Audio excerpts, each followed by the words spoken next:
Hello, everyone, and welcome back to the English Learning Podcast.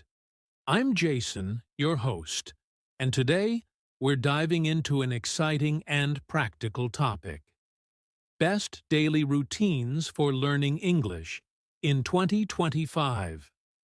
Whether you're just starting your English journey or looking to take your skills to the next level, having a solid routine can make all the difference. And let's face it, in 2025, with so many tools and distractions, staying consistent is more important than ever. Hi everyone, I'm Julia, and I'm thrilled to be here with Jason today. Routines are the backbone of success in almost everything, including learning a language like English. Plus, they're not just about hard work, they can also make learning fun and less stressful. We'll be sharing simple, practical routines that anyone can adopt to improve their English skills consistently. Absolutely, Julia. We've got tips for every part of the day: morning, afternoon, and evening, and even how to use the latest technology to stay ahead. By the end of this episode, you'll have a clear plan to make English practice part of your daily life. So, grab a cup of coffee or tea, and let's get started. All right, before we jump into the specifics of daily routines, let's talk about why routines are so important for learning English. Or any skill, really. Julia, what do you think is the biggest advantage of having a routine? That's a great question, Jason. I think one of the biggest benefits is consistency. When you follow a routine, you're practicing a little bit every day, and that builds momentum. Learning English isn't about cramming all at once. It's about steady, consistent effort over time. Exactly. Language learning is like planting a tree. You can't expect it to grow overnight, but if you water it every day, you'll see progress. Routines give you that structure. You don't have to wonder, what should I do today? Because it's already planned. Plus, it saves time and mental energy. Totally agree. Another important point is that routines help reduce stress. When you have a plan, you're less likely to feel overwhelmed. For example, if you know that every morning you'll spend 15 minutes learning new vocabulary, it becomes a habit. You don't have to fight with yourself to get started. It's automatic. Yes, and I think routines also build confidence. As you stick to your routine, you start to see improvement, and that motivates you to keep going. It's like a positive feedback loop.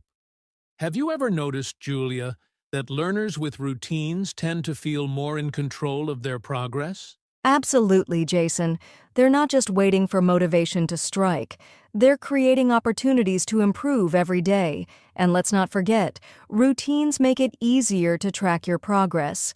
For instance, if you're practicing speaking for 10 minutes daily, you'll notice over time how much more fluent and confident you've become. Such a great point.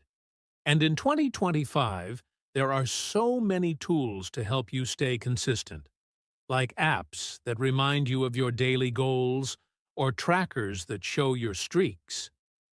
We'll talk more about those later in the episode, but the bottom line is this: routines are your best friend if you want to learn English effectively.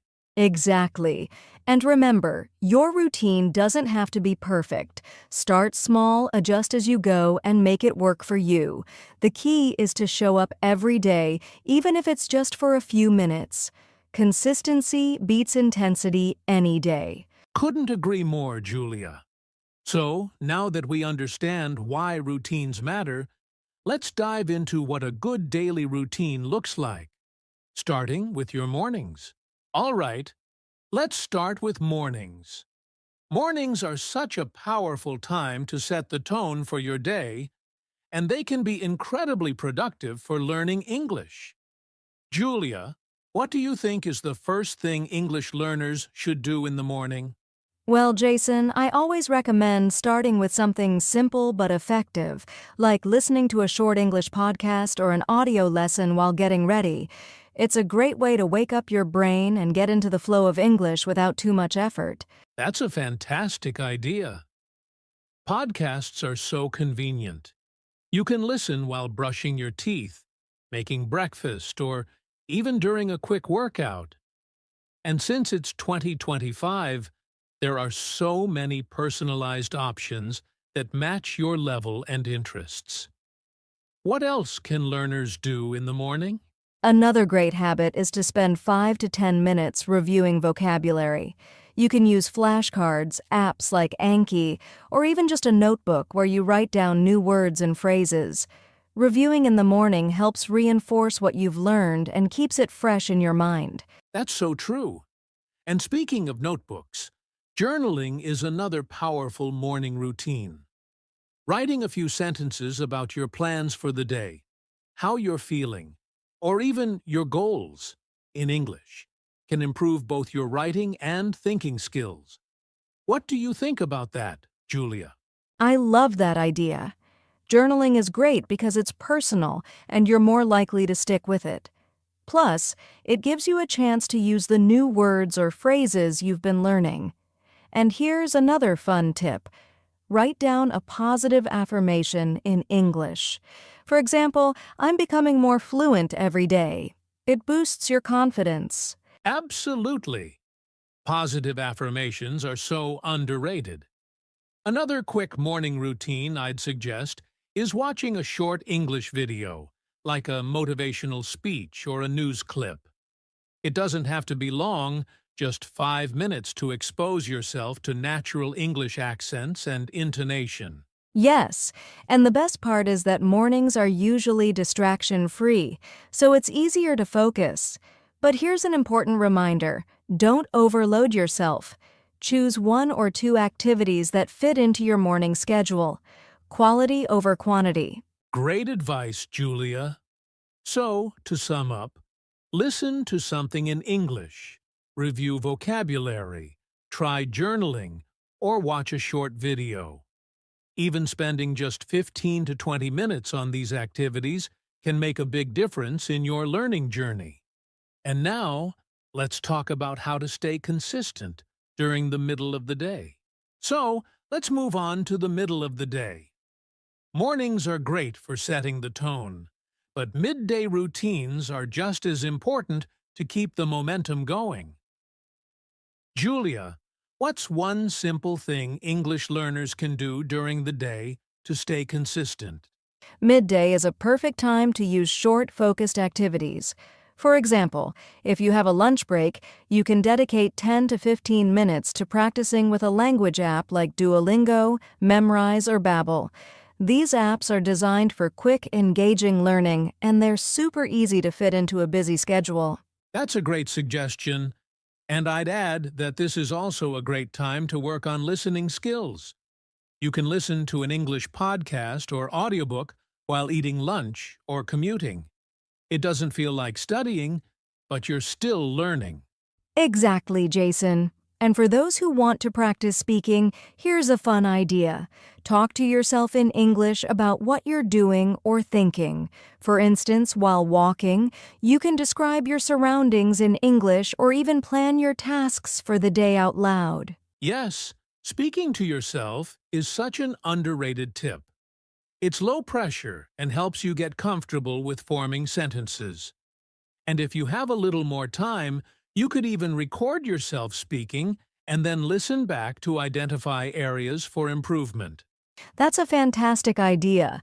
And for learners who might feel shy, practicing shadowing is another midday activity. Find a short video or audio clip in English, pause after each sentence, and repeat it. This improves pronunciation and fluency, and you can do it anywhere, even in a quiet corner at work or school. Definitely. And for those who enjoy reading, carrying a small English book, article, or even saving online blog posts to read during breaks can be incredibly productive. Just 10 minutes of reading can expose you to new vocabulary and sentence structures. I love that. And let's not forget using technology. In 2025, there are so many tools that can fit into your day, like AI chatbots to practice conversations or interactive quizzes that adapt to your level. It's about finding what works best for you. Great point, Julia. The key here is flexibility. Midday routines don't have to be long or complicated. It's all about using those small pockets of time wisely. And if you can combine learning with something you already do, like commuting or eating lunch, it becomes even easier. Absolutely. The goal is to stay engaged with the language throughout the day. Consistency is more important than intensity, so even a few minutes can make a big difference. Now, let's talk about how to end the day strong with some effective evening routines. All right, we've covered mornings and middays. Now let's talk about evenings, a great time to wind down while reinforcing everything you've learned throughout the day. Julia, what's a good way to start an evening routine for English learners? Evenings are perfect for reflection, Jason. One of the best habits is to review what you've learned during the day. You can go over new vocabulary, phrases, or grammar points. Spend 5 to 10 minutes revisiting your notes or practicing flashcards to strengthen your memory. That's such a simple yet powerful tip. Reflecting helps move information from short-term to long-term memory. And if you're not a fan of writing, you can use voice notes. Record yourself summarizing your day in English. It's like journaling, but spoken. I love that idea. Speaking of journaling, evenings are also great for writing. You can write a few sentences about your day, focusing on using the new words or expressions you learned. For example, write about something you accomplished or how you felt. It's a great way to practice writing naturally. Absolutely. And another evening routine I recommend is reading. Spend 15 to 20 minutes reading something you enjoy in English, like a novel, a blog, or even an article online.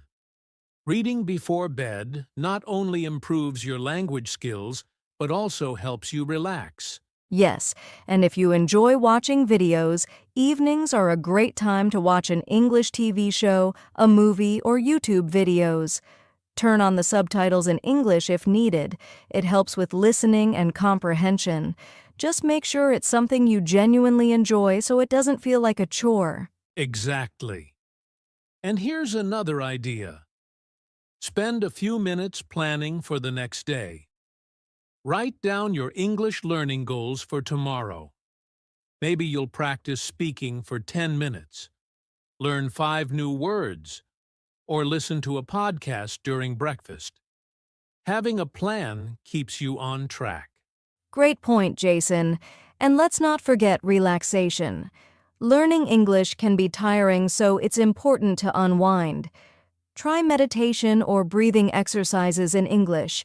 There are apps and guided audio sessions that help you relax while still practicing listening skills. That's so true, Julia. The key to an effective evening routine is to focus on reflection, light practice, and preparation for the next day. It's not about cramming. It's about reinforcing what you've learned and setting yourself up for success tomorrow. Exactly. And remember, routines should feel enjoyable and achievable. Start small, and as these habits become part of your lifestyle, you'll see steady growth in your English skills. Well said, Julia. So now we've covered morning, midday, and evening routines. Before we wrap up, let's summarize the key takeaways and offer some final advice to our listeners. All right, Julia, now let's talk about how technology in 2025 has completely transformed the way we learn English. There are so many tools and resources out there now, and using them effectively can really accelerate your progress. What's one piece of technology you think every English learner should use? Great question, Jason. One tool that's a game changer is AI-powered language apps. Apps like Duolingo, Babbel, or newer ones now offer personalized learning plans that adapt to your level and pace. They even include speech recognition to help you improve your pronunciation. That's so true. And the feedback from these apps is immediate, which is great for beginners and advanced learners alike. Another amazing tool is AI chatbots. Julia, have you seen how advanced they've become? You can have full conversations with them, and they'll correct your grammar and suggest better ways to phrase things. Absolutely, Jason. AI chatbots are like having a personal tutor available 24/7. And let's not forget virtual reality, VR. There are VR apps that immerse you in an English-speaking environment, like a coffee shop or a travel setting. You can practice conversations as if you're really there. Wow! VR is such a cool way to learn. It's like bringing the real world to your living room. And speaking of immersion, streaming platforms are another fantastic resource. Watching shows and movies in English with subtitles is a fun way to learn, especially when paired with tools like language learning extensions that let you pause and save new words. Yes, streaming platforms are so versatile, and for learners who prefer interactive experiences, online learning platforms like Coursera, Udemy, or even YouTube offer structured courses and tutorials in English. Some are even taught by native speakers, covering everything from grammar to business communication. Great point!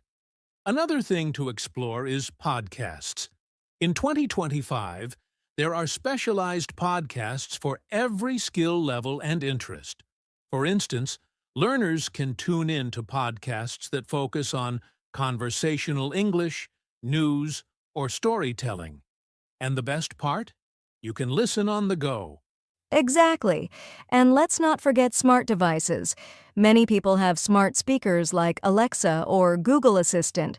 You can use them to practice speaking, set English vocabulary reminders, or even play English quizzes. It's like having a study buddy in your home. Such a clever idea, Julia. And learners can also make use of social media. Following English content creators on platforms like Instagram, TikTok, or Twitter exposes you to casual, everyday English. You can also join online communities to connect with other learners and native speakers. That's so true. Social media can be a great motivator when used wisely. Lastly, let's talk about one of the most advanced tools, AI translation apps. They're now so accurate that you can translate sentences and get context-based explanations, making it easier to understand difficult texts or expressions. Yes, AI translation apps have come a long way. But here's a reminder to our listeners. While technology is incredibly helpful, it works best when combined with consistent practice. Think of it as a support system, not a replacement for real effort. Exactly. Use technology as a tool to make learning more fun, accessible, and effective. And don't forget to experiment to find what works best for you. The possibilities in 2025 are endless. Well said, Julia. Now that we've covered how to use technology, let's move on to our final section, how to stay motivated and committed to your daily routines. We're almost at the end of today's podcast, but before we wrap up, let's address some common questions and concerns English learners have. Julia, one question I hear a lot is, what if I don't have enough time to follow a routine? What would you say to that? That's a great question, Jason, and it's a common concern. My advice is to start small. Even 10 to 15 minutes a day can make a big difference. Focus on one activity, like listening to a podcast or practicing vocabulary, and build from there. It's about quality, not quantity. Absolutely. Small, consistent efforts add up over time. Another question we get is, I feel stuck because I don't have anyone to practice speaking with. How can I improve my speaking skills on my own? That's a tough one, but there are ways to overcome it. One option is shadowing. Listen to a native speaker and repeat after them. It helps with pronunciation and fluency. You can also record yourself speaking and play it back to identify areas for improvement. Great tips, Julia. And let's not forget technology, like AI chatbots or language exchange platforms where you can find speaking partners online. It's easier than ever to connect with people from all over the world. Exactly. Another concern I hear is, what if I keep forgetting what I've learned? That can be frustrating, but it's normal. The key is regular review. Use flashcards, revisit old notes, or test yourself weekly. Spaced repetition is an effective technique for long-term retention. Great advice. Here's another one. I feel overwhelmed with so many resources and don't know where to start. What's your advice for that? I'd suggest picking one or two resources that suit your learning style. For example, if you enjoy listening, start with podcasts or audiobooks. If you prefer interactive learning, use an app. Don't try to use everything at once. It's better to master a few tools than dabble in too many. That's such a good point. Simplifying your approach can reduce stress and help you stay focused. Lastly, learners often ask, how do I stay motivated when I don't see quick progress? That's such a relatable concern, Jason. I'd say celebrate small wins. Maybe you understood a full sentence in a movie or used a new word correctly. Those are signs of progress. Also, remind yourself why you're learning English. Keeping your goals in mind can reignite your motivation. That's excellent advice, Julia. Progress might feel slow, but every little step counts. Thank you for addressing these common concerns. Hopefully, our listeners feel reassured and ready to tackle their learning journey. Yes, and remember, everyone's learning journey is unique. Be patient with yourself and enjoy the process. All right, let's move on to wrap up with some final thoughts and a call to action for our listeners. All right, Julia, we've had such a productive discussion today about the best daily routines for learning English in 2025. From morning habits to leveraging technology and addressing common concerns, we've covered a lot of ground. Yes, Jason, and I hope our listeners feel inspired to take these tips and create routines that work for them. Remember, the key to learning English is consistency and enjoying the journey. Absolutely! To all our listeners, start small. Pick one or two habits from today's discussion and try them out. You don't have to implement everything at once. Progress is better than perfection. And don't forget to reflect on your progress. Celebrate the little milestones, whether it's learning a new phrase, finishing a podcast episode, or holding a short conversation in English. Every step counts. Exactly. And if you found today's episode helpful, make sure to subscribe to our channel, Easy English Talk, and give this video a like. Share it with your friends or anyone who's learning English. It might be just what they need to stay motivated. Also, let us know in the comments what your daily routine looks like or which tip you're excited to try. We'd love to hear from you and support you on your learning journey. Thanks for tuning in, everyone. Keep practicing, stay consistent, and remember, learning English is a marathon, not a sprint. We'll see you next time for another episode of the English Learning Podcast. Until then, happy learning. Take care, everyone, and keep striving toward your goals. Bye for now.